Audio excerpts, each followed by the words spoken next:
You prioritize a business school application in terms of location, network versus curriculum? Yeah, it's funny you say that. So I can't remember what faculty member has done this, but there's a faculty member at HBS who did research on this. And his findings were contradictory to conventional wisdom. There used to be the sense that go for the job you love, don't worry about where you're going to live, and you'll be okay. And his research showed the opposite.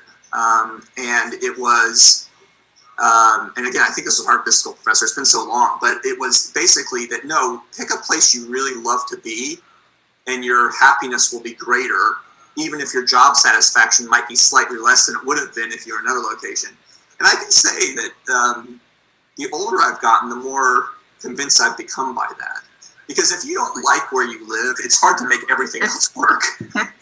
So, I think I would prioritize. I mean, if you're thinking about where, it wasn't clear to me if they're talking about after the MBA or during the MBA. If you're talking about, no, I think it sounds like it's it sounds like a question around which business school should you focus on one that's based on the network or location versus curriculum. So, for example, finance focus. Should you go for an MBA program that has a finance focus, or think about other factors?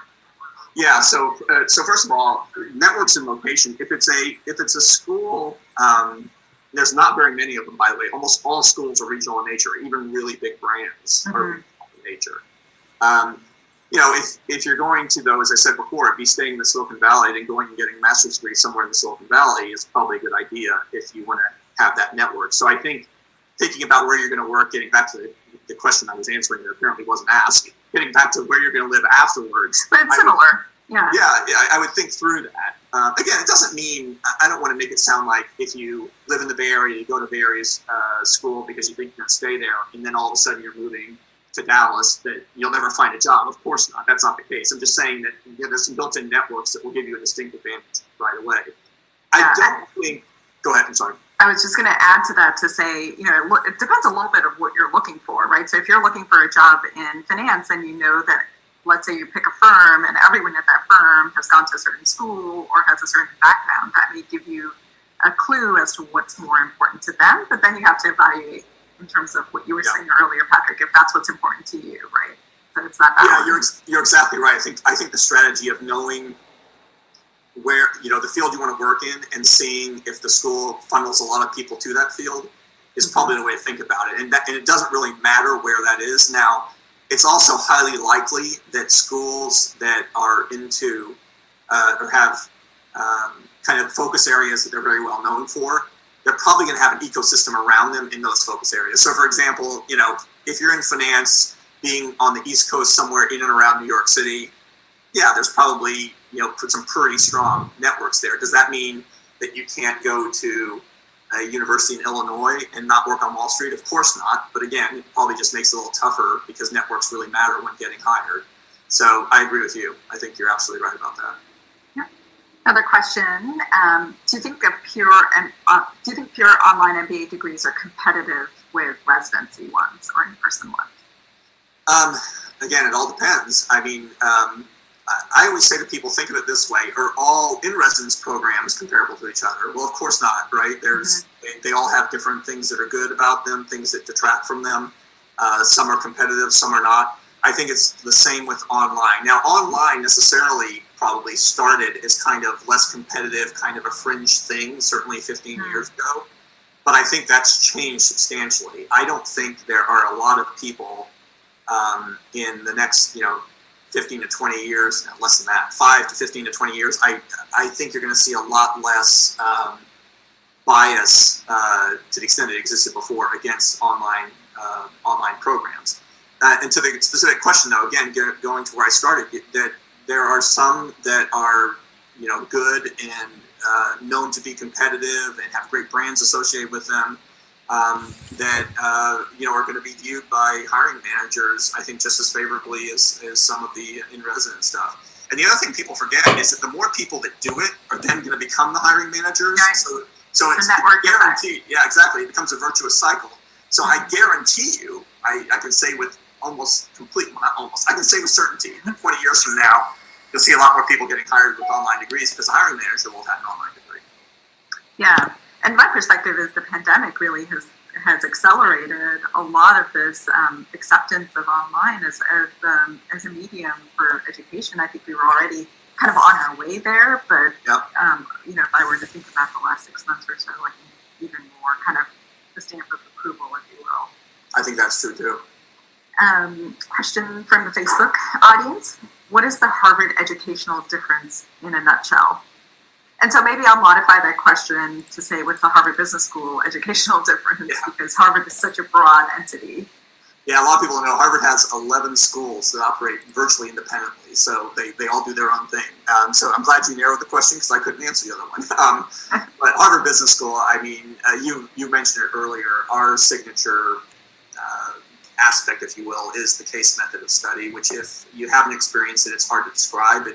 But it's really an impactful way of learning because it forces you to kind of learn through storytelling by putting yourself in the shoes of managers who are facing an issue and then working through it with a cohort and with a faculty member through the Socratic method. It's a conversation. And it sounds kind of hokey. It's hard to, like I said, it's hard to visualize.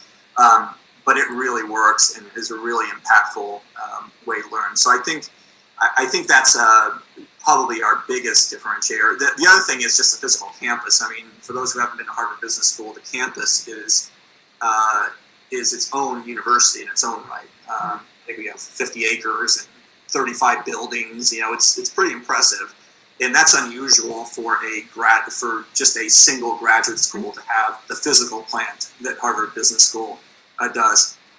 And then lastly, we've talked about a lot, is the network is pretty amazing.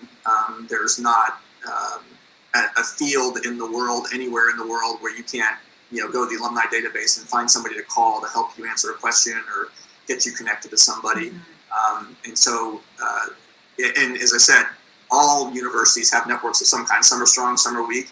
It may matter to you, it may not, but I certainly think it's something, one of the biggest things that people don't consider that should be considered when getting any graduate degree, because those networks really matter. Yeah, great. With that, I think we're at time. So any final words, Patrick, that you want to share with the audience? No, I hope everybody is doing well during this tough time. As I said, I think there's good times. There's no bad time to go to graduate school. There are bad decisions with respect to choosing graduate school and paying for it. So just make sure you give those things some thought and read all you can about how other people have made decisions. That really helps inform you, I think, and makes the chances that you make the right call that much higher. Yeah, definitely. So I want to thank you, Patrick, for sharing some time with us. And and thank you to the audience for participating across all the platforms, wherever you joined us today. There were some great questions out there that we didn't get a chance to answer. So I would say, tap into the HBS Online community and audience, ask those questions and continue to do that digging. So with that, hope everyone has a wonderful rest of their day and week, and we'll end it there. Thank you.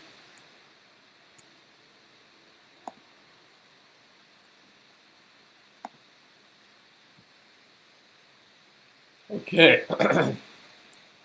Hello, everyone. Sorry for the late notice. I just wanted to, because it kind of came on without.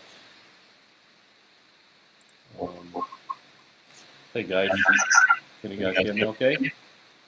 I'm just saying, I apologize for the late notice. The live stream from Harvard just came on because I wasn't sure if that was going to happen today or when, but unfortunately, I missed that time. So then I kind of called at the last minute. Now, what was it about? His name is Patrick. I think I can put the description and also the biography, just a bit of description. Patrick Malani is the executive director of Harvard Business School Online. Like the description and his biography mentioned that he's been in this business for over 20 years, management experience. So he was answering actually all the questions about the Harvard school, how to improve or how to continue improve your, I guess, educational stand, how to gain academic knowledge and also apply in real life. He's talking about the importance of MBA, whether it's worth to pursue or if it is something that you may want to postpone. But he made that clear that online and then the online educational system and the traditional system is actually not much difference. Maybe over 10, 15 years, sometimes ago, maybe there was some bias kind of towards the online school education. But now, since now we have all the technologies that on our side, so we're fully taking advantage of the online education, like for example, sharing content, audio video systems working so that, as you can see, we are communicating right now. People also using this for other spheres and directions in the industry. So, yeah, that's what I wanted to do. I wanted to share that last minute. I apologize, just came in with any further notice. Stay tuned. We're gonna be doing a lot more. I'm, as you aware, that I'm taking classes at Harvard, and so I'm gonna probably broadcast live one of my classes, and then maybe I'll share some of the experience that I have, and let's see what happens. Yeah, that's all I have right now. I truly appreciate all of you guys joining today. If I missed any of you guys' messages, I apologize. We'll hope we'll catch up soon. For those who are tuning in from Uzbekistan, from other part of the world, we will have a live broadcast sometimes tomorrow, hopefully maybe Thursday, and then of course we'll talk about those projects and any other important things that we want to talk about. In the meantime, I'm going to see you guys on my 5 Untitled Chapter, which is a show in Uzbekistan. So I'm going to see you guys there. We have an important topic that we're going to discuss. That's a Sql database. So I'm going to talk to you guys, walk you through every step of the way, what the Sql does, and all the CRUD, which is create, read, update, and delete. I will show you how things are done. Okay? Thanks so much, and we'll see you guys soon.